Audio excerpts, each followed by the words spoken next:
Can we view a locked profile on Facebook? Hello guys, this is Atticus and welcome back to another tutorial video. In today's video, we'll try to figure out if we can view a locked profile on Facebook. So without any further ado, let's dive right into it. So the first thing you will need to do is open up your Facebook.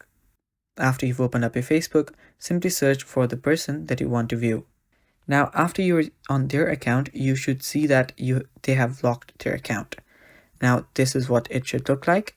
Someone has locked his or her profile. Now, if this is the case and you want to check out what's inside this profile, you might want to just add them as a friend.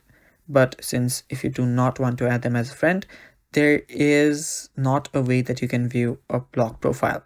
Now, there are a lot of other options such as websites, apps that promise you that they can give you a look inside a locked profile, but there is no such way, and it's also a violation to Facebook's privacy policy. So the only thing that you can do is actually add that person as a friend. So for that, simply send a friend request, and after they accept it, you will be able to view the profile that's locked. And yeah, I hope this answers your question, guys. Thanks for watching. Stay tuned for more upcoming tutorial videos, and bye-bye.